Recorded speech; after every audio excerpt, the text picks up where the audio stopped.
This is Small Business Conversations with Akona Machoba, unlocking essential advice, opinions, and key issues that affect South Africa's small business community.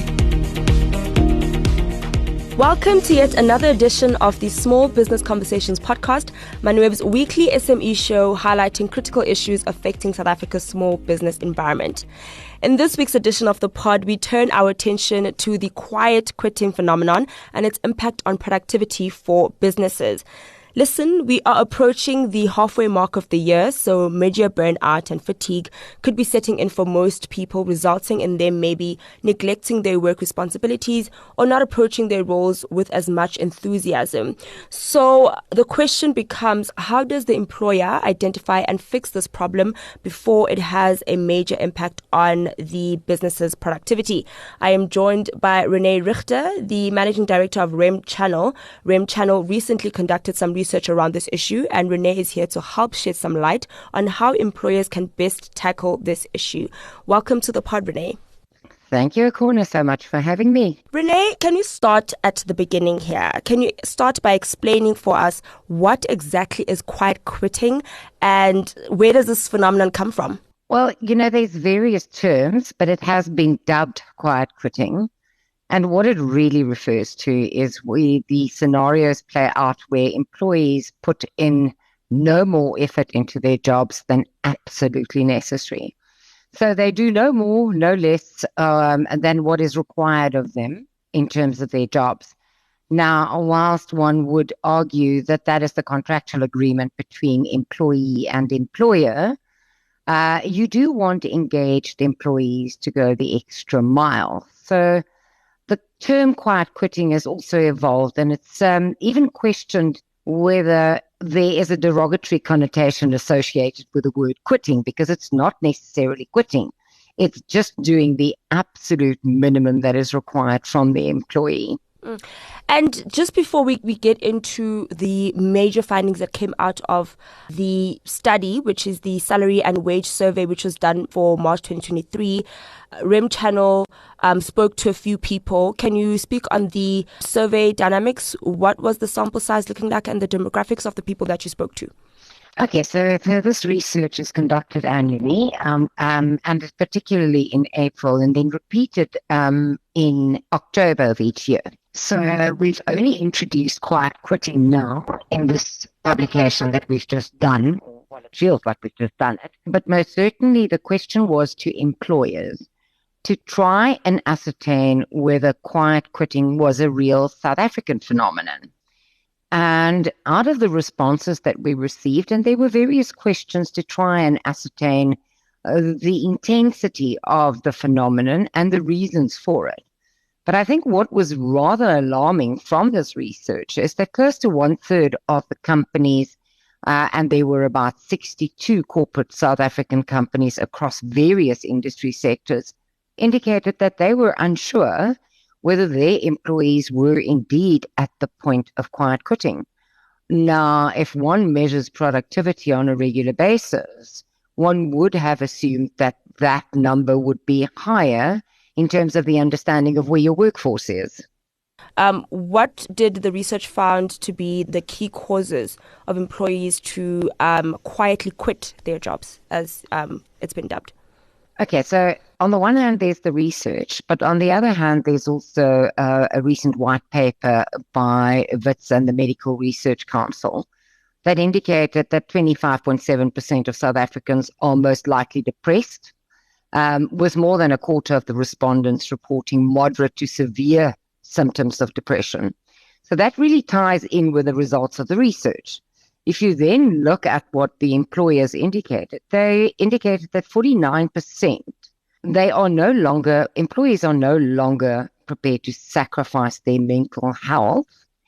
And that really then talks to the quiet quitting phenomenon, doing absolutely what is required so that you're not exposed to further stressful environments, which could potentially affect your well-being.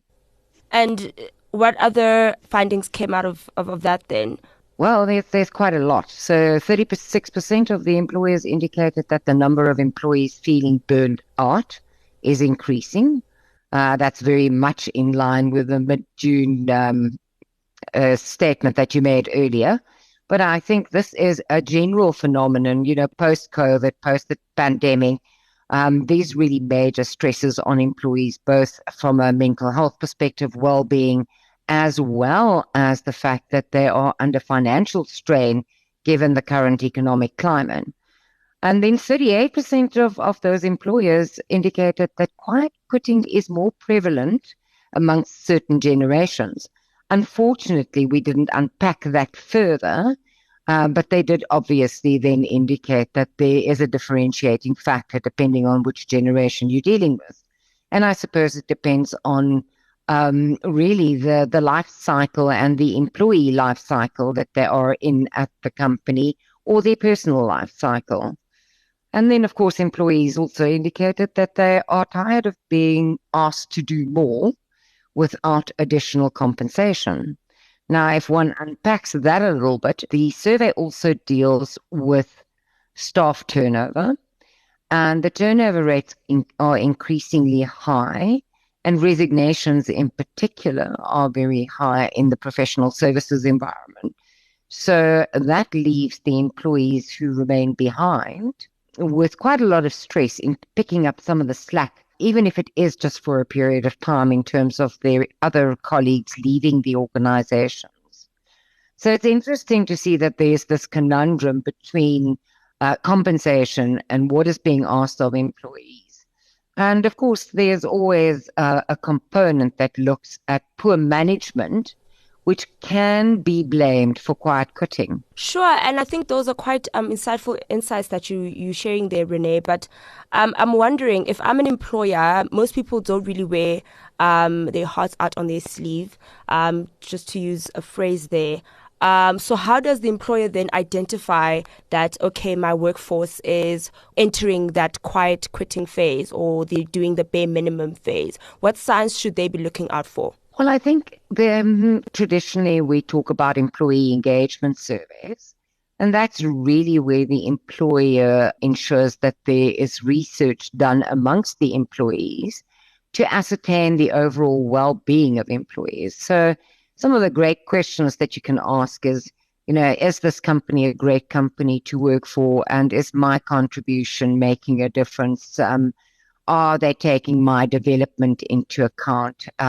Do I actually contribute to a bigger vision? And then questions like, the leaders of my organization demonstrate that people are important. But it starts with those very frank and honest conversations where employees are not threatened by any environment, and that they have a measure of psychological safety, and where they feel that they will obviously not be put in a position where they feel discriminated against if they voice an opinion regarding some of the practices in the organization, or what is actually giving rise, personal circumstances, to the quiet quitting phenomenon. Renee, I'm really interested, because we are really trying to focus on small businesses, and that's our main focus here on the pod. And we've always heard that small businesses struggle with resources, and often they're running a tight ship, understaffed, and there are so many of these issues that might create this quiet quitting environment. What advice then do you have for small businesses that are cash strapped, that don't have the ability to invest in maybe mental health support or extra staff to support the current team? What advice do you have for them to kind of remedy the situation before it starts impacting too badly on productivity? Yes, I think you raise a very valid question in terms of small and medium enterprises, because most certainly employees are required to multi-skill in those environments.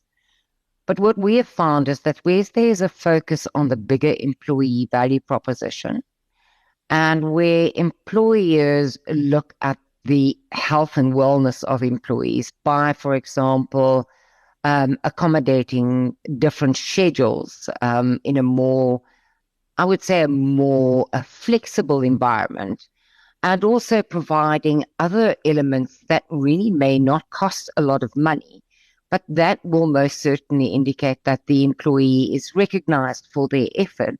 That goes a very long way in retaining and engaging employees. And it does not necessarily cost a lot of money. Things like kudos vouchers, grocery vouchers for employees of the month, etc. Some of the very little things that actually contribute to recognition, but at the same time also looking at the development of those employees, because the career path in specifically smaller organizations is quite limited. There's a ceiling. And how do you then expand their skills so that they can contribute to the overall growth of the organization, understanding that their development is a primary focus for the organization? It certainly helps with lower absenteeism and reduces turnover. Yeah, so people feeling appreciated in the workplace and feeling like they're contributing to a greater impact could be a motivator enough to keep people enthusiastic about the work that they're doing. Absolutely. Culture also plays a big role. In a smaller organization, there's more of a family culture. We're in a larger corporate, and that is not across the board, but many employees feel that they are just like a number in a very big organization. That personalized attention between manager and employee then certainly goes a long way to create a family culture, which employees will buy into, especially if they're looked after from a recognition and development perspective. And just another point there, Renee. So just walk with me here for a second. So, for example, if a company does not have the ability, like you said, to give the raise per se, or the financial benefit that some employees may be looking for, does it help to allow employees to work from home so that they don't have to worry about transport or fuel costs? Absolutely. I think if you just look at the outcome of the survey, 66% of those employers indicated that employees are actually asking for that mobility and that flexibility. You must bear in mind that there's been a huge change, whether it's in a large corporate or a small company, post-COVID, where they were already working from home in many cases. And it does help with managing costs, particularly transport costs, if, of course, the environment is conducive to a working from home environment. Not all industry sectors are suited to it, but most certainly that does help from a disposable cash perspective for employees, and not spending large amounts of money on transport and other costs that may impact their personal financial situation. And the generation question, I really want to touch on this because I think it's quite interesting. We've been seeing recently that your younger generations are not necessarily staying in the workforce for as long as maybe your boomers were or consider staying in a job for.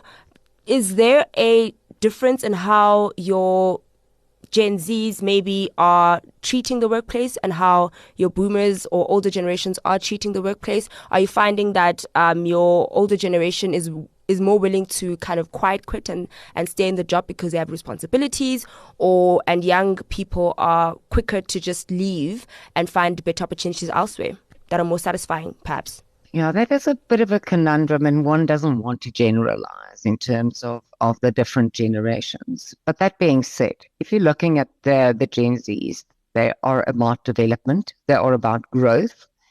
They most certainly have goals that would probably be very different to a baby boomer who's close to retirement.